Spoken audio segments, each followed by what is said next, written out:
या कथेमध्ये आपलं स्वागत आहे. सारांशने दररोजप्रमाणे बाहेर नजर टाकली. श्रावण सरी ऊन सावलीच्या खेळात भाग घेतल्यासारख्या एकमेकांवर राज्य येण्यासाठी एकामागून एक धाव घेत होत्या. त्याने एका खांद्यावर बॅग अडकवली, त्यात वाचण्यासाठी पुस्तक आणि त्याच्या आठवणीच्या कप्प्यातील काही त्यानेच निवडून ठेवलेल्या आठवणी. दुसऱ्या हातात काळ्या रंगाची छत्री घेऊन तो घराबाहेर पडला. त्याच्या ठरलेल्या कॉफी शॉपमध्ये येऊन त्याने कॉफीची ऑर्डर देण्यासाठी वेटरकडे पाहिलं. वेटरने त्याला काय हवं आहे हे जाणून घेण्याची गरज भासली नाही. गेली 3 वर्ष तो 3 किंवा 4 महिन्यातून एकदा तरी कॅफेमध्ये येत होता आणि त्यात अजून तरी खंड पडू दिला नाही.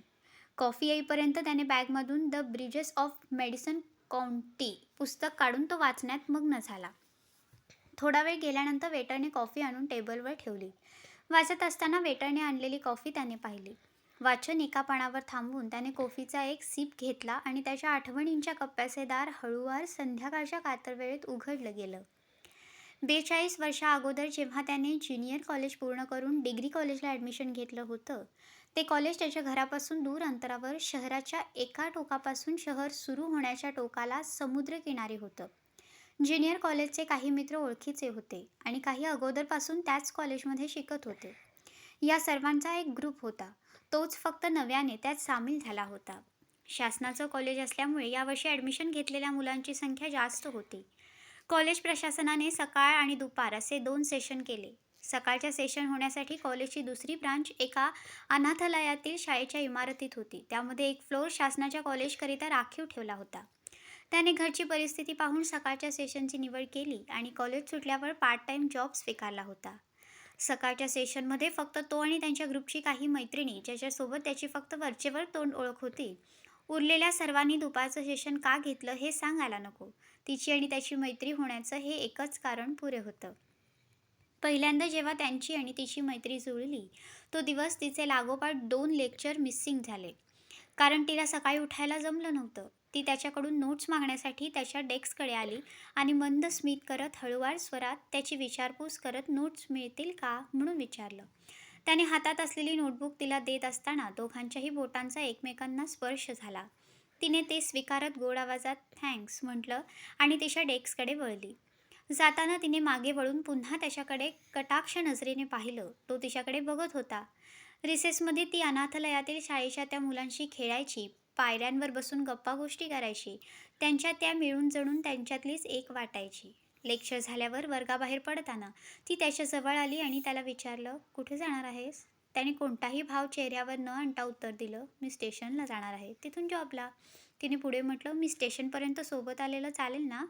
त्याने हलकं गालावर हसू आणत हो नक्कीच म्हटलं आणि दोघे स्टेशनच्या दिशेने जाऊ लागले. त्याने तिच्याकडे नजर वळवली. गौरा नितळ वर्ण, गोल चेहरा, सपाट माथा, त्यावर कोणत्याही प्रकारची आठी पडली तरी दिसणार नाही असा. तिच्या गालांचे उंचवटे, तपकिरी रंगाचे डोळे, लांब पण थोडे कुरळे केस. आज तिने डार्क मेहंदी रंगाचा पंजाबी सूट घातला होता. ओढणी मानेपासून दोन्ही हात ऊर्जेपर्यंत पूर्ण झाकलेली. एका खांद्यावर लेदरची बॅग आणि दुसऱ्या हातात छोटा लेडीज रुमाल. नाकावर छोटासा चमकणारा टिपका. त्यानं तिला पूर्ण न्याहाळून घेतलं. तिची उंची त्याच्या खांद्यापर्यंत लागत होती. शारीरिक बांधा नुकताच भरीव कमळाच्या कळीने फुलण्यास सुरू केल्याप्रमाणे आकर्षक यौवन तरतरी स्वच्छ दिसत होतं. ती त्याच्याशी कॉलेजच्या ग्रुपमधल्या मित्रमैत्रिणींचे नाव आणि स्वभाव, आवड, पिकनिकबाबत सांगत होती. तो फक्त हुंकार देत राहील. तिच्या गप्पांमध्ये ते दोघेही स्टेशनला पोहोचले. त्याला जॉबला जाण्यास उशीर होईल म्हणून त्याने तिला औपचारिक बाय म्हटलं आणि नुकतीच आलेली ट्रेन पकडली. तो ट्रेनच्या दारात उभा राहिला आणि तिच्याकडे पाहिलं. ती अजून तिथेच त्याला नजरेआड होईपर्यंत पाहत थांबली होती. आज दोघेही सोबत लेक्चर संपलं की स्टेशनपर्यंत गप्पा गोष्टी करत जाऊ लागले. हळूहळू त्यांची मैत्री वाढत होती. इतक्यात कॉफीच्या कपमधली कॉफी संपली असल्याचं त्याला कळलं. त्याने कप टेबलवर ठेवला आणि पुन्हा थांबलेल्या पानावर वळत तो वाचण्यात लक्ष देऊ लागला. वेटर रिकामा कप घ्यायला आला. त्याने त्याला जाताना पुन्हा एक कप कॉफीची ऑर्डर इशाऱ्यात कळवली. रिकामा कप घेऊन वेटर पुन्हा कॉफीची ऑर्डर आणण्यासाठी निघून गेला. पुस्तकातील विचार त्याला जुळवून घेत नव्हते. वेटरने पुन्हा कॉफी आणून टेबलवर ठेवली आणि निघून गेला. त्याने कपचा कान बोटांमध्ये पकडत ओठांना लावला. त्याने तो झटक्यात बाजूला सरकवत कपाकडे पाहिलं. कॉफी अजून गरम होती, त्यामुळे त्याची जीभ आणि ओठ सुन्न होऊन भाजल्याचं जाणवलं. त्याने कप टेबलवर ठेवला आणि त्यातून बाहेर पडणाऱ्या वाफेकडे पाहत आठवणींच्या शून्यात सामावून गेला. अनाथालय शाळेच्या इमारती, कॉलेजच्या मागच्या गल्लीत एक चहाची टपरी होती. त्याला आठवलं जेव्हा तिला पहिल्यांदा त्याने टपरीवर चहा पिण्यासाठी आणलं होतं. सकाळच्या थंडीत टपरीवरची गरमागरम मसालेदार चहा फुकून पिताना पहिल्यांदा तिची धांदल उडाली आणि घाईघाईत तिची जीभ भाजली. तेव्हा दोघांनी एकमेकांकडे पाहत दोघांच्याही चेहऱ्यावर उमटलेली स्मित हास्यरेषा. नंतर तो आणि ती रिसेसमध्ये नित्यनियमाने चहा प्यायला जाऊ लागले. नोकिया मोबाईल फोनचा काळ होता. कॉलेजमधील सर्वांकडे नोकिया फोनचे वेगवेगळे मॉडेल होते. खरंच तो काळ महागड्या कॉलचा असल्यामुळे टेक्स्ट मेसेजची मौजच वेगळी होती.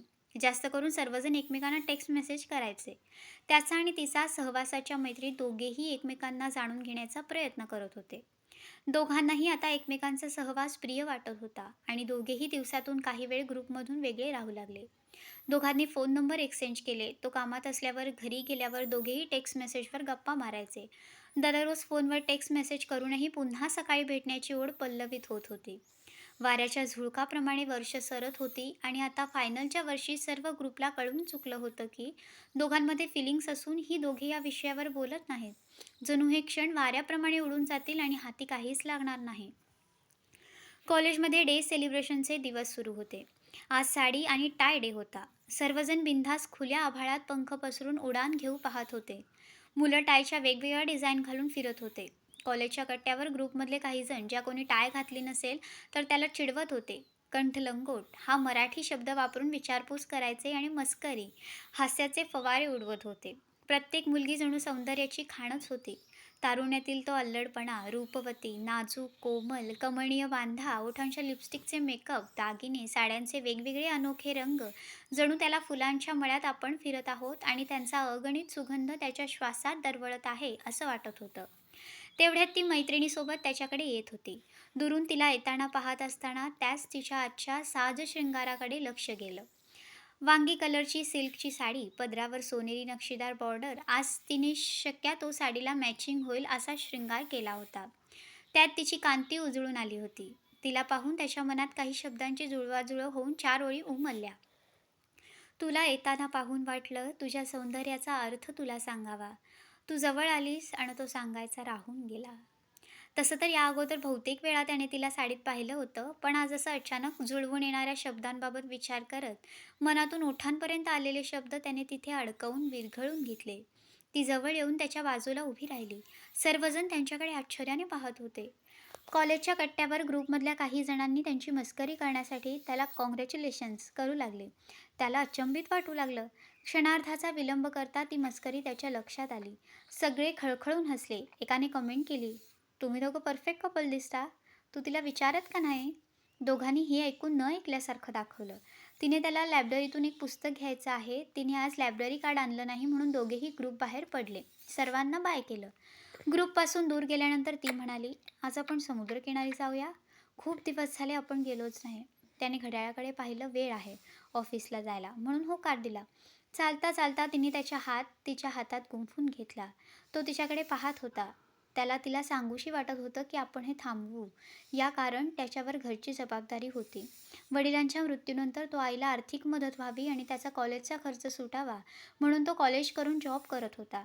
या परिस्थितीमध्ये ती सामावून घेणार नाही आणि त्याला अजून परिस्थितीतून बाहेर पडण्यासाठी खूप मोठा पल्ला गाठायचा होता. पण तो सर्व तिला सांगू शकला नाही.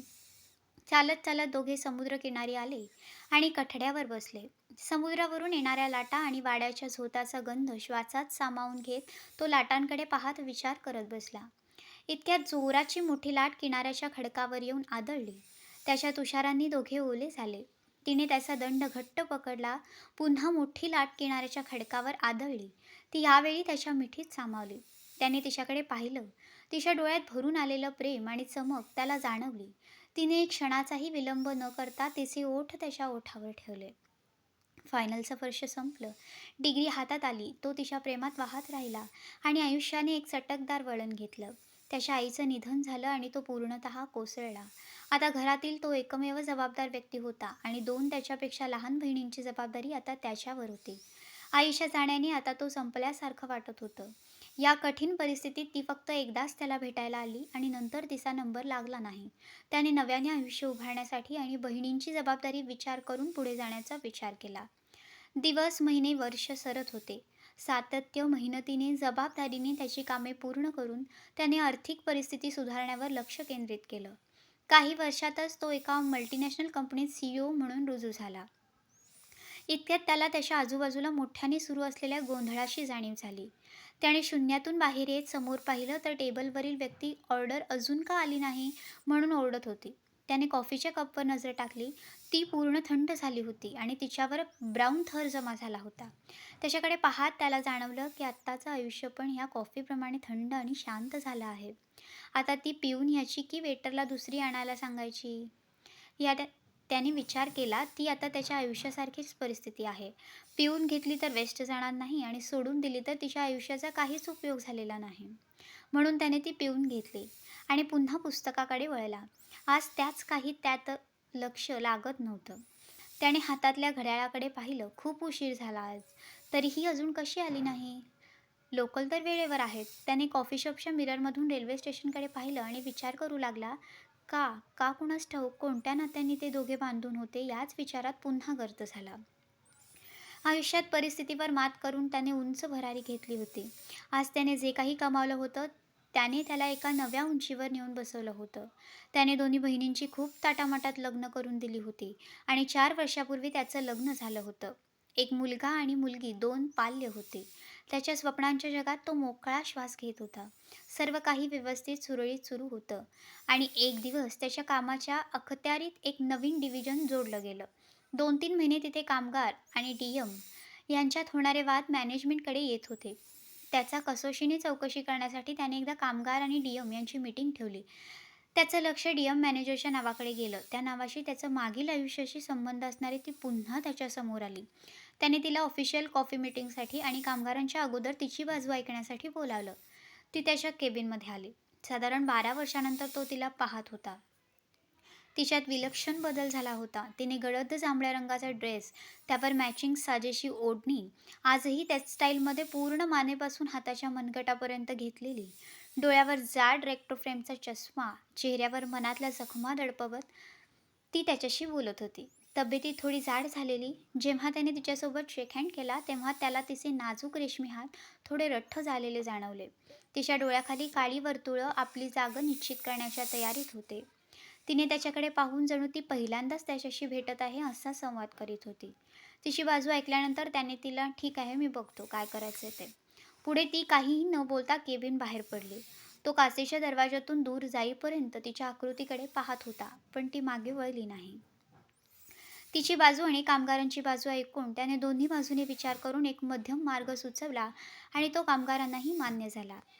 त्यानंतर दोघांच्या भेटीगाठी पुन्हा वाढत गेल्या आणि तिने त्याला त्याच्यापासून वेगळी का झाली, का हे करावं लागलं याबद्दल स्पष्टीकरण दिलं. तिच्या बोलण्यात पश्चातापाची भावना होती. दोघांच्याही मनात चलत असणाऱ्या आयुष्याच्या जखमेवर जणू वेळेने मलमपट्टीच केली होती. त्याच्या मागोमाग त्याच्या बायकोला लागला असावा. त्याचा कुणा स्त्रीबरोबर विवाहबाह्य संबंध आहे का, असा थेट प्रश्न एकदा त्याच्या बायकोने त्याला विचारला. तेव्हा त्याने स्पष्ट शब्दात तिला नाही सांगितलं. पण तिचा विश्वास बसत नव्हता. म्हणून त्याने तिला, ती एक कॉलेजची मैत्रीण आहे आणि तिला यावेळी त्याच्या मैत्रीची, आपुलकीची गरज आहे, हे सांगून विषय तूर्त थांबवला. पण तिच्याकडून हा विषय थांबला नव्हता. तिने तिची अनामिक ओळख करून घेतली. तिच्याशी बोलून गप्पा करून तिने हे जाणलं की तो फक्त तिला धीर देण्याचा आणि तिच्याशी असलेल्या मैत्रीच्या नात्याला जपण्याचा प्रयत्न करतो आहे. पण तिचं त्याच्यामध्ये भावनिक गुंतत चालली असून तिचं कॉलेजच्या जीवनात त्याच्यावर प्रेम होतं, पण तिला ते मिळवता आलं नाही हे तिला कळलं. तिनं वर्षापूर्वी त्याच्या बायकोचा रोड अपघात झाला. ती मरण्याच्यावर असताना त्याच्यासमोर तिने ह्याच स्पष्टीकरण करत त्याला विनवणी केली की तू माझ्यानंतर तिची काळजी घेशील. जणू तिला त्या भावनिक नात्यातील गुंत्यांची ओळख पटली होती. इतक्यात त्याने कॉफी शॉपच्या मिररमधून तिला रेल्वे स्टेशनमधून बाहेर पडताना पाहिलं. शहराच्या उपनगरात सध्या तिचं वास्तव्य होतं. तिने आरशात पाहिलं. साडी नीटनेटकी केली. मम्मीला औषध देताना तिने खिडकीतून नजर टाकली. जोराचा पाऊस सुरू होता. मम्मीला मी येते जाऊन म्हणून खुणावलं. तिने न बोलता फक्त हाताची हालचाल करून तिला जाण्याचा इशारा केला. बिल्डिंग बाहेर आल्यावर तिने छत्री उघडली आणि स्टेशनला जाण्यासाठी रिक्षाची वाट पाहत होती. पाऊस सुरूच होता. तिने हातातल्या घड्याळात पाहिलं. आज तिला उशीर होत होता. इतक्यात एक रिक्षा येऊन तिच्याजवळ थांबली. तिने स्टेशनला येणार का म्हणून विचारलं. रिक्षावाल्याने होकार दिला. तिने आत प्रवेश केला. ती स्टेशनला आली, इंडिकेटर पाहिलं, तेवढ्यात प्लॅटफॉर्मवर ट्रेन आली, पण खूप गर्दी होती. तिने ती सोडली आणि लेडीज कोच जिथे थांबतो तिथपर्यंत चालत गेली. पुन्हा तिने हातातल्या घड्याळाकडे पाहिलं, दुसरी ट्रेन प्लॅटफॉर्मला लागली.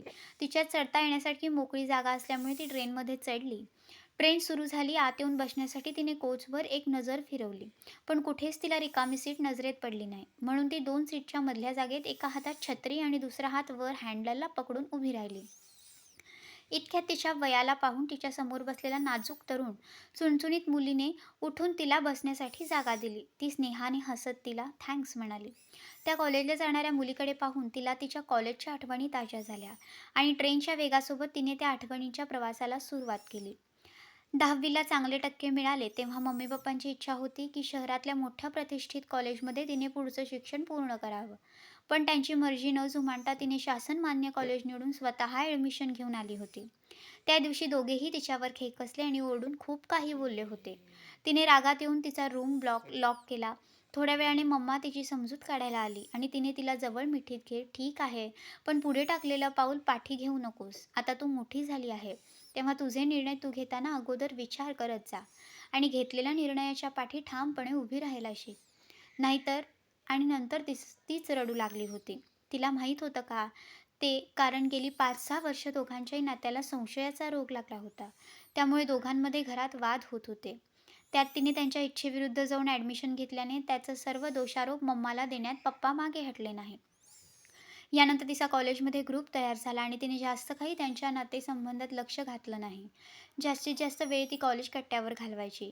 त्यात तिचे ज्युनियर कॉलेजचे वर्ष सरलं आणि डिग्रीला तिने सकाळचं सेशन घेतलं. ते पण तिला स्वतःच ठरवलं होतं. कॉलेज ग्रुपच्या मैत्रिणी तिला नको नको म्हणत होत्या, पण तिने कुणाचंही ऐकलं नाही. कॉलेजच्या जुन्या ग्रुपमध्ये 1-2 नवीन मित्र जॉईन होऊन त्यांच्या संख्येत वाढ झाली होती. पण त्याच्यातून तो एकटाच तिला सकाळच्या सेशनला येत होता. ज्याला तिने तेव्हा पहिल्यांदा पाहिलं तेव्हा तिच्या मनात एक आपलेपणाची भावना जागृत झाली होती आणि ती तिला त्याच्याशी मैत्री करायला, त्याच्याशी बोलायला, संवाद साधायला प्रवृत्त करत होती. न राहून तिने मग एक दिवस त्याच्याशी बोलण्यासाठी नोट्स मागण्याचं ठरलं. तिने नोट्स घेताना त्याच्या शरीरयष्टीतेकडे पाहिलं. डार्क ब्लू शर्ट, ग्रे कलरची पॅन्ट, शर्टचे दोन्ही हात मनगटापर्यंत फोल्ड केलेले. त्याची छाती पाहून तो नियमित जिमला जात असावा. त्याच्यावर डोकं ठेवून त्याच्यात एकरूप व्हावं असं क्षणभर तिच्या मनात आलं. पण त्याचं रूप मनात साठवून ती एक कल्पना म्हणून तिने त्या क्षणी सोडून दिलं. नंतर दोघांमध्ये मैत्री वाढत गेली. ती त्याला कधीकधी रिसेसमध्ये अनाथालयांच्या मुलांसोबत खेळायला घ्यायची. तेवढ्यात कोचमध्ये गर्दीचा लोड आला आणि तिने त्याकडे लक्ष देण्यासाठी आठवणींच्या प्रवासातून डोकं बाहेर काढलं. तिला जाणवलं की शहरात गर्दी वाढत चालली आहे. ती जेव्हा कॉलेजला होती तेव्हाची आणि आत्ताची परिस्थिती फार वेगळी होती.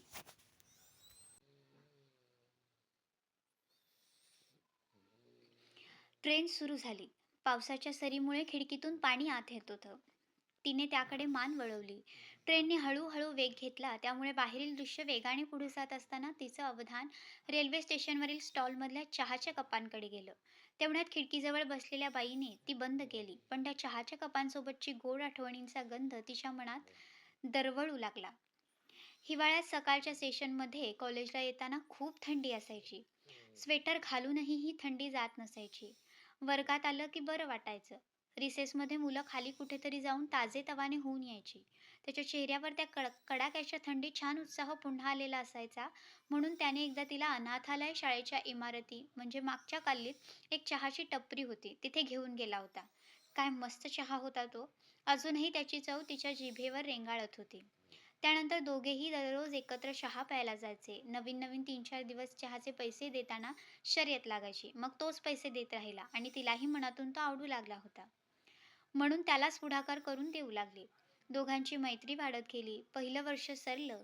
तिच्या मनात प्रेम या संकल्पनेने जन्म घेतला आणि ती त्याला त्यात जुळवून घेण्यात पाहत होती. जणू त्यालाही कळलं होतं तिच्या मनातलं, पण ओठांवर आणत नव्हता. सर्व ग्रुपला त्याची चाहूल लागली होती.